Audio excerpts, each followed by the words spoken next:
할렐루야 샬롬 하고 인사합니다. 할렐루야 샬롬 샬롬 샬롬 샬롬 샬롬. 하나님 사랑합니다. 여러분 저 안에서 사랑합니다. 오늘 이사야 11장 1절에서 5절 우리에게 오신 예수님이 오신 성탄절 우리에게 오신 예수님 아주 귀하신 분이죠. 죄와 절망 가운데 살아가고 있는 온 인류를 구원하시기 위해서 예수님이 오셨어요. 예수님이 오시면 인류 역사 일에 가장 큰 기적이고 축복이고 은혜입니다. 예수님 탄생 약 700년 전에 이사야 선지자가 예수님께서 다윗의 자녀를 통해서 오실 것을 예언하죠. 11장 1절에 이렇게 시작하죠. 이새의 줄기에서 한 싹이 나며 그 뿌리에서 한 가지가 나서 결실할 것이요. 이렇게 시작이 됩니다. 다윗 왕의 아버지인 이새를 언급하면서 이새의 줄기에서 한 싹이 나서 그 뿌리에서 결실할 것이라는 말씀을 통해 예수님이 오실 것을 예언하죠. 예수님 과연 우리에게 어떤 모습으로 오셨습니까? 어떤 분으로 오셨어요? 하나님이 영이 임하신 분입니다. 이사야는 그 예수님이 하나님이 영이 임하신 분으로 오셨다. 2절에 그렇게 말하고 있죠.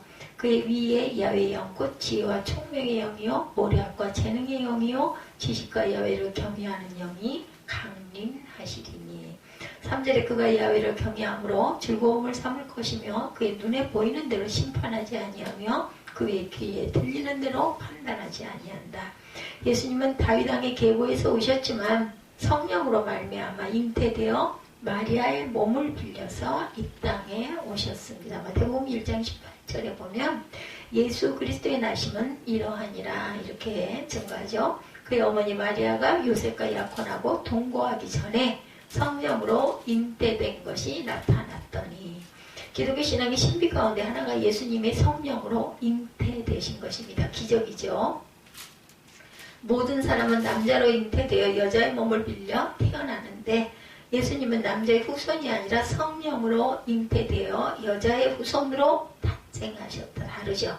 사단이 뱀에게 들어가서 인류의 조상 아담과 하와를 꼬여 선악과를 먹게 하고 타락해 했어요. 그때 하나님께서 그들의 죄를 지적하시고 벌을 내리시고 그리고 뱀에게 벌을 내리시면서 말씀하시죠. 창세기 3장 15절이죠.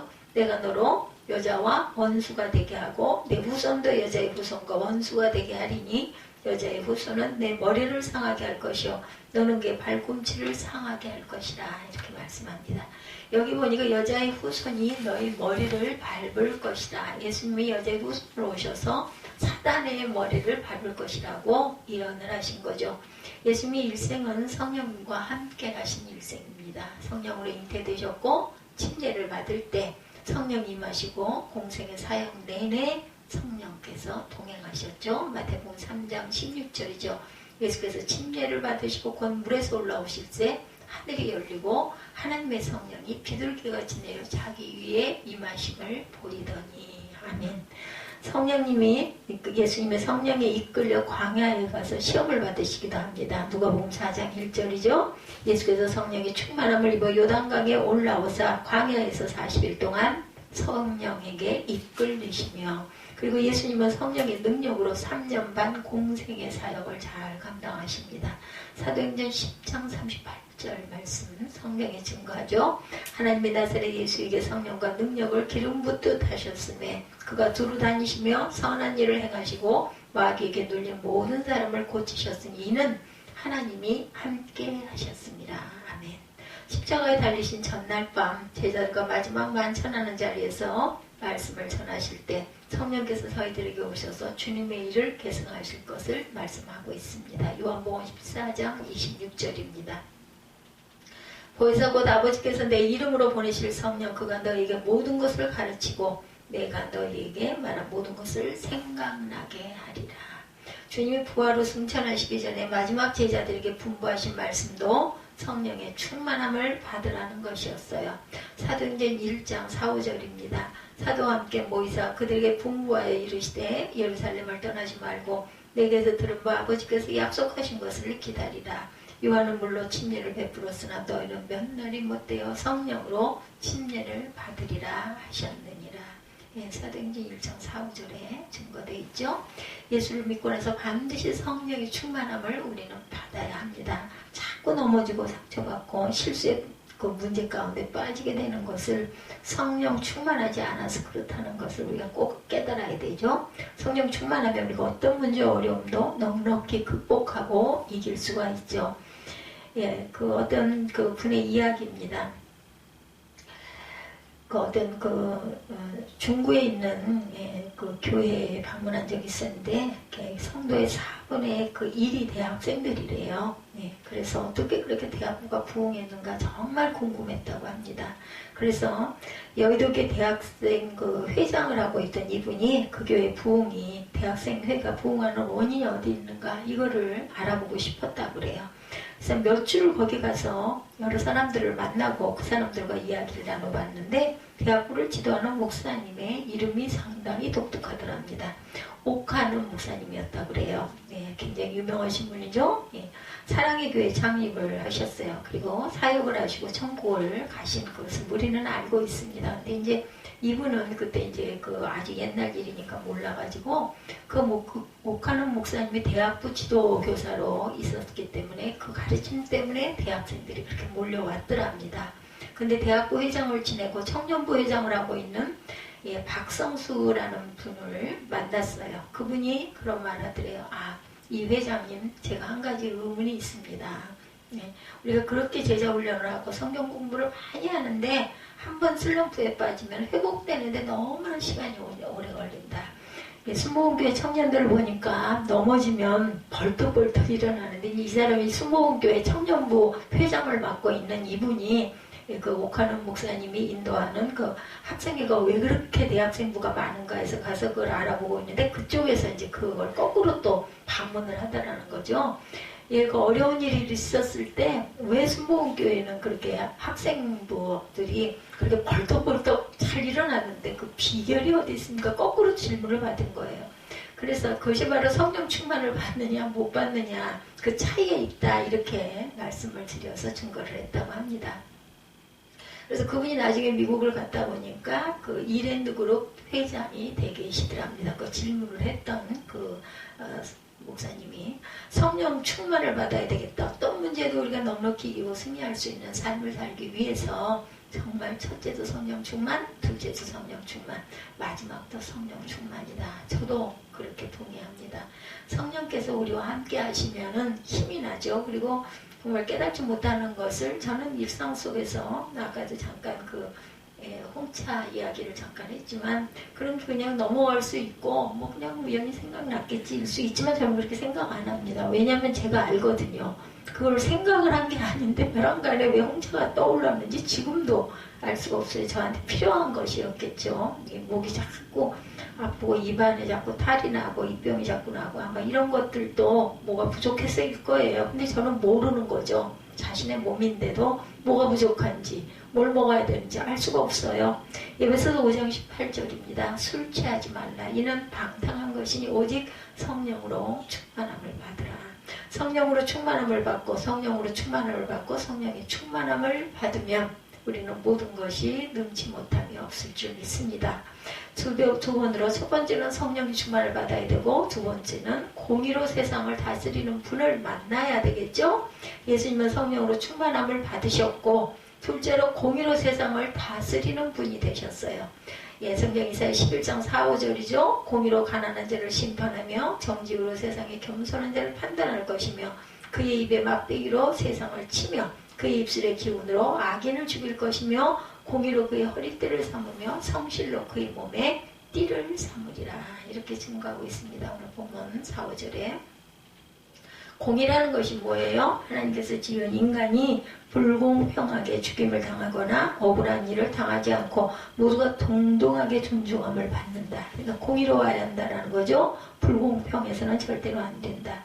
많이 배웠다고 더 많이 가졌다고 어떤 권력자의 위치에 있다고 그래서 신분에 따라 사람이 차별을 당하거나 불의를 당하는 것 그런 것이 없는 것을 말하는 겁니다.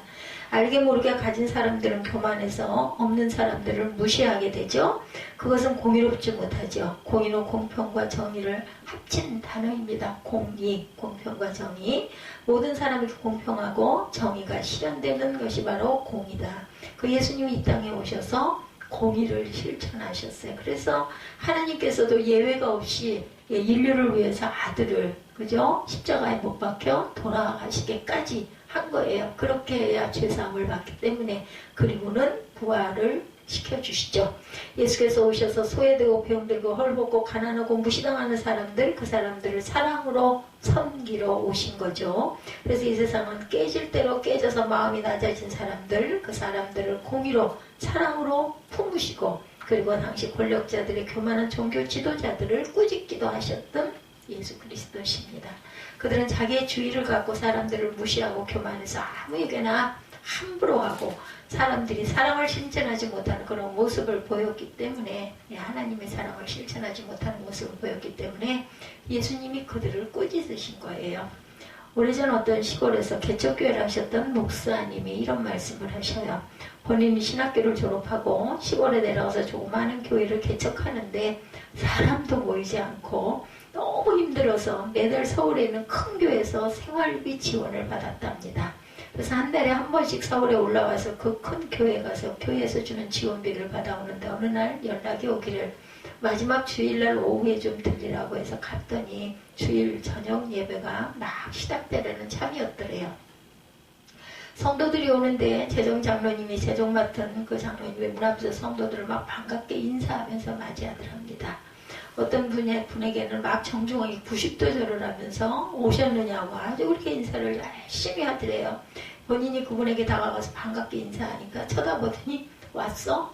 그러고 말더라는 거죠. 그래서 충격을 엄청나게 받았답니다. 내가 시골의 개척교회 전도사고 보잘것없고 초라하고 저분의 앞에 비친 내 모습은 너 또 돈 받으러 왔니? 이렇게 자격지심이 느껴지는 거죠. 부고라는 사람의 모습밖에 보이지 않는구나. 이런 마음이 들더라는 거죠. 그날 이후로 그 교회 발을 끊고 엎드려서 기도하고 주만 바라보고 했더니 하나님께서 큰 부흥을 허락해 주셨다. 이런 간증이 올라와 있었습니다. 그 말을 듣는 순간 정말 힘없는 사람, 개척교회 하는 교육자님들, 그죠? 얼마나 마음에 아픔들이 많으시겠어요. 그 힘들게 사시는 분들, 그분들을 잘 섬겨야겠구나, 이런 결심이 이분에게 마음에 들었답니다. 그래서 코로나19가 계속되는 그러한 그 시기에, 그 다음에 또 뭐 코로나가 뭐 바뀌어가지고 뭐 오미크론, 그죠? 이상한 이름이 돼서 또 그 번창했죠. 듣지도 못한 그런 모든 것들, 우리를 정말 힘들게 하고 고통당한 사람들이 너무나 많아서 당회 장로님들과 의논을 해서 교회에서 큰 결단을, 그 아주 시골교회 전도사로 교회를 시작했던 이 큰 교회 가가지고 맨날 지원비 받아갖고 오던 이분 얘기예요. 그래가지고 교회가 부흥이 되고 엎드려서 기도했더니 부흥이 돼서 이제는 장로님들이 여러 분 계셨던 것 같아요. 그래서 회의를 했다 그러죠. 장로님들과 모여서 결단을 내린 게 모든 고통받는 영세 소상인들에게 100만 원씩 지원을 하자. 그 다음 기초생활수급자들에게는 50만 원씩 지원을 하고, 아이를 둘 낳은 가정은 50만 원, 셋 낳은 가정은 무조건 100만 원, 묻지 말고 그리고 다 주자, 이런 그 결단을 내렸대요. 그래서 서울역 쪽방촌에 가서 쪽방촌에 한 평 반짜리 단칸방에 사는 사람들, 아주 힘들고 어렵게 사는 사람들에게 800세대가 있더래요. 가서 조사를 해보니까 예수 믿는 사람이든 믿지 않는 사람이든 상관하지 말고 모두 한 가정당 한 세대에 50만 원씩 그래서 지원하자. 그래서 돈을 어떻게 저마치 얼마를 내놓았냐면은 100억을 내놨다고 합니다. 이 교회가 얼마나 부흥을 했으면, 그 목사님이 돈이 많은 게 아니라 장로님들이, 그런 장로님들이 계신 거죠. 이거 일반적으로 생각하면 기가 막힐 일이에요. 그죠? 100억 아니야 10억만 있어도 우리는 정말 편하게 잘 살 텐데 어떻게 100억을 교회에서 결단을 해서 아무리 그 회의를 했다 해도 그렇지 내놨대요. 하나님께서 채워줄 것이다, 이렇게 생각을 하고 시작을 했다고 합니다. 이제 우리가 이렇게 잘 사랑으로 섬기자. 내가 이렇게 받아서 맨날 큰 교회 가가지고 받아다가 살고 했던 이것을 결단하게 하시고 교회를 부흥시켜 주셨으니까 이것은 하나님의 공이다, 이렇게 생각을 했다는 거죠. 누구에게나 똑같이 예우하고 존중하고 여기는 이런 마음을 갖자, 이런 생각을 했다고 그래요. 이 공의는 사랑과 함께 가는 것이다. 사랑이 없었다면 이걸 할 수 있었겠어요? 이게 어마어마한 이 금액, 그죠? 누구도 돌아갈 때까지 만져보지도 못하는 금액을 내놔서 쪽방촌을 돕고 어려운 사람들에게, 소상공인들에게 100만 원씩을 지급을 하고, 그리고 아이를 낳은 사람들에게 둘을 낳으면 100만 원, 셋을 낳으면은 무조건 셋 낳은 가정은 100만 원, 둘 낳은 가정은 50만 원, 그리고 쪽방촌에 가가지고 그걸 조사를 해서 50만 원씩, 믿는 가정이든 안 믿는 가정, 그러니 뭐 밑빠진 독에 물 붓기다 소리가 나올 만한 그런 금액이 이렇게 기가 막힌 금액이 됐겠죠. 이사야 42장 3절이죠. 상한 갈대를 꺾지 아니하며 꺼져가는 등불을 끄지 아니하고 진실로 정의를 시행할 것이다. 정의를 시행을 하자라는 거죠. 심판의 때에 고난당하고 병들고 소외된 자들에게, 사랑을 실천하는 자들에게 주님이 상급을 주신 거죠. 마태복음 25장 34절에서 36절에 증거합니다. 그때 임금이 그 오른편에 있는 자들에게 이르시되 내 아버지께 복받을 자들이여 나와 창세로부터 너희를 위하여 예비된 나라를 상속받으라. 내가 줄일 때 너희가 먹을 것을 주었고 목마를 때 마시게 하였고 나그네 되었을 때 영접하였고 헐벗었을 때 옷을 입혔고 병들었을 때 돌보았고 옥에 갇혔을 때 와서 보았느니라. 40절에는 임금이 대답하 이르시되 내가 진실로 너에게 이르노니 너희가 여기 내 형제 중에 지극히 작은 자 하나에게 한 것이 곧 내게 한 것이니라 하시고, 모두가 귀한 사랑을 실천하는 주님의 복된 자녀들이 다 되시기 바랍니다. 주님의 공의가 임할 때 이따가에 평화가 찾아오겠죠. 이사야 32장 17절에 공의의 열매는 화평이요 공의의 결과는 영원한 평안과 안전이니라. 세 번째로 평화의 왕으로 오신 예수님의, 공의로 오신 예수님, 평화의 왕으로 오신 예수님. 오늘 성경은 셋째로 평화의 왕으로 오신 예수님에 대해서 말씀합니다. 첫 번째는 뭐였어요? 성령이 하늘에서 비둘기같이 내려서 예수님에게 임하죠. 침례받을 때. 그리고 공의로 오신 그 왕이신 예수님이 되시고, 세 번째는 말씀하죠. 평화의 왕으로 오신 예수님이 되셨어요. 보면 11장 6절에 뭐라고 말씀해? 그때 이리가 어린 양과 함께 살며 표범이 어린 염소와 함께 누우며 송아지 어린 사자가 살찐 짐승이 함께 있어 어린아이에게 끌리며 암소와 곰이 함께 먹으며 그것들의 새끼가 함께 엎드리며 사자가 소처럼 풀을 먹을 것이며 젖 먹는 아이가 독사의 구멍에 장난하며 젖된 어린아이가 독사의 굴에 손을 넣을 것이라. 이것이 주님이 다스리는 평화의 나라입니다. 뭐 이런 데는 무슨 뭐 욕심내고 말고 할 것도 없죠. 기가 막힌 은혜와 보호를 받는 평화의 나라. 하나님을 떠나 죄 가운데 살아가는 우리 인생의 역사는 분쟁과 다툼과 끝없는 죽이고 죽는 전쟁의 역사. 지금도 아주 전쟁이 기가 막히게 일어나고 있죠. 벌어지고 있고 아직도 끝나지 않고 있고, 더 많은 것을 가지려고 하는 탐욕이 이렇게 인류 역사를 죄와 절망, 전쟁과 피해, 고통의 사이로 세상을 만들어 놓았던 거죠. 버트란트 러셀이 말합니다. 인류는 역사의 93%가 전쟁을 해왔고 7% 기간 만에 평화가, 이 작은 부분만 평화가 있다라는 거예요. 93%가 전쟁을 했고, 그런데 그 평화의 기간도 다음 전쟁을 위한 준비 기간이다. 이렇게 말했다고 그래요. 러셀이. 윌리엄 듀란트 미국의 역사학자가 말합니다. 역사에 기록된 3421년 중 전쟁이 없었던 해는 288년에 불과하다. 기가 막힌 대비죠. 3421년 기록된 전쟁이 없었던 해는 288년에 불과하다. 끊임없이 전쟁이 계속되고 이어지고 있다는 것. 주님께서 모든 전쟁을 종색시키고 참된 평화를 가져다 주시기 위해 이 땅에 오셨고, 예수님이 탄생하셨을 때 천사들이 하늘에서 찬송하죠. 누가복음 2장 14절에 성탄절에 많이 사용되는 구절이기도 합니다. 지극히 높은 곳에서는 하나님께 영광이요 땅에서는 하나님이 기뻐하실 사람들 중에 평화로다 하니라. 아멘. 우리 모두가 평화의 사도가 되어야 되겠죠? 손에 큰 미움과 분노, 비판의 돌을 내려놓고 사랑과 용서로 하나가 되어야겠습니다. 더 이상 서로 물고 뜯고 끌어내리고 상처를 주고받는 일을 하지 말아야 되겠죠? 평화의 손에 손을 잡고 우리가 사랑의 발걸음으로 옮겨나갈 때 이 세상이 아름다운 세상, 정말 전쟁이 없는 세상, 모든 절망이 사라지고 기쁨의 꽃이 피어나게 될 것입니다. 우리를 통해서 용서와 사랑, 평화의 물결이 차고 넘쳐나도록 우리가 모두 함께 힘을 모아야 되겠죠. 노벨상 문학작가고 폴리처상을 받은 펄벅 여사 아시죠? 펄벅 여사가 쓴 대지는 누구나 다 잘 알고 있는 유명한 그 소설이죠. 잘 아는. 근데 이분을 보니까 어릴 때 중국에서 자랐어요. 저도 이 책을 어린 날 읽었던 기억이 납니다. 내용은 잘 생각이 안 나요. 아버님이 중국에서 선교를 했기 때문에 선교사의 자녀로 중국에서 자랐고, 이 펄벅 여사가 아시아에 대한 굉장한 관심을 갖고 있었죠. 고아로 입양하는데 한국에서 아이를 입양해서 자기 딸로 고아를 입양해 키웁니다. 그 딸이 6월 달에 그 책이 나왔다고 개천에서 핀 장미라고 하는 제목으로 책이 출간이 됩니다. 그 이름이 줄리 해닝이에요. 그 펄벅 여사의 양딸. 6.25 전쟁 당시에 미군 장교와 엄마의 사이에서 태어났는데, 전쟁이 끝나니까 미군 장교가 어머니와 자기를 버리고 미국으로 떠나고 난 후에 연락이 두절이 되었다고 그래요. 이 아이는 아빠 없이 자라는데 이름이 그냥 순이였다고 그래요. 순이, 성도 없고 그냥 순이야 순이야 이렇게 불렀는데, 얘가 학교를 가니까 어머니가 그 동네 성당에 구치성을 가진 사제에게 부탁해서 이름만 올려서 학교를 다니게 할 수가 없어서 구치성을 가진 신부님의 이름을 빌려줘서 구순이가 되었다 그러네요.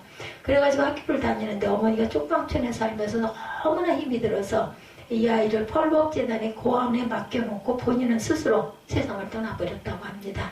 펄벅 여사가 이 순이를 양녀로 삼아서 두 번째 어머니가 되어서 미국으로 데리고 가 사랑으로 돌보았어요. 펄벅 여사가 폐암으로 죽게 되니까 이 딸을 다시 프라이스 부부에게 입양을 합니다. 딸이 또 입양을 또 당하죠. 세 번째 부모이자 독실한 기독교인은 프라이스 부부를 통해서 신앙이 자랐다고 그래. 구순이가 어느 날 성경을 읽다가 요한복음 3장 16절 말씀에 큰 은혜를 받았다고 그러죠.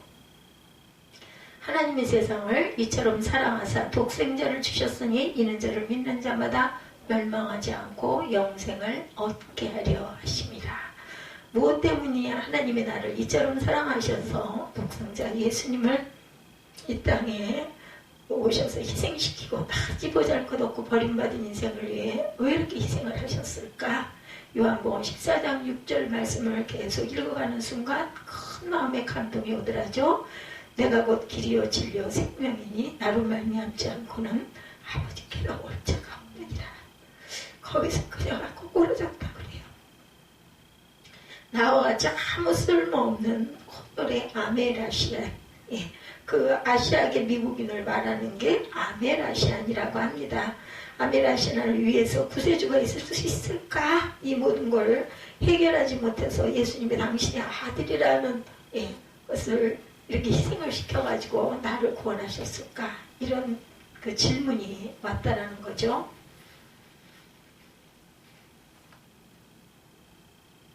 제가 기억이 없어서 참 좋아요.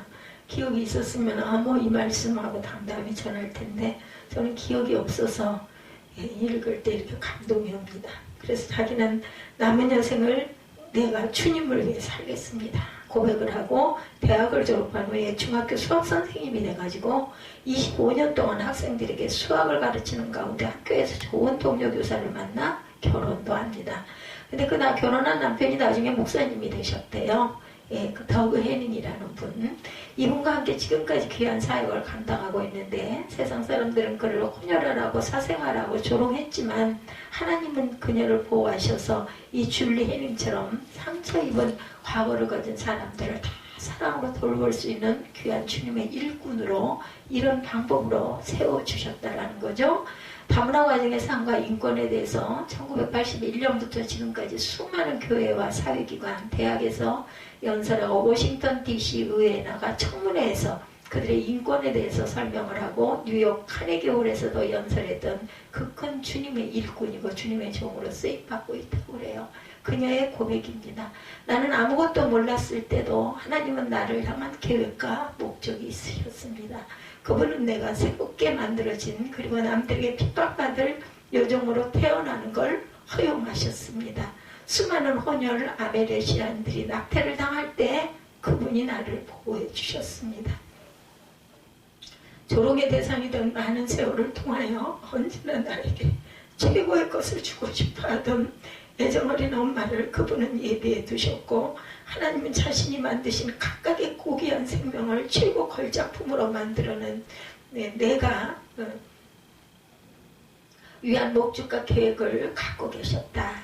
걸작품으로 만들어서 나를 위한 목적과 계획을 갖고 계셨다.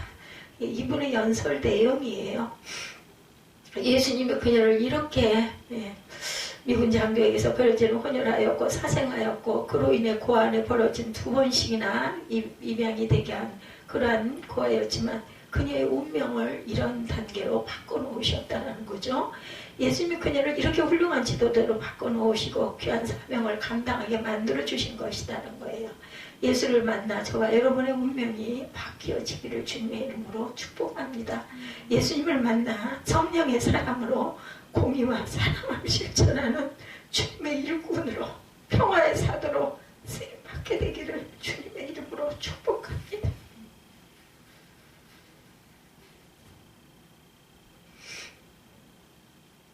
기적 같은 일들이 이렇게 세계 곳곳에 많이 있죠.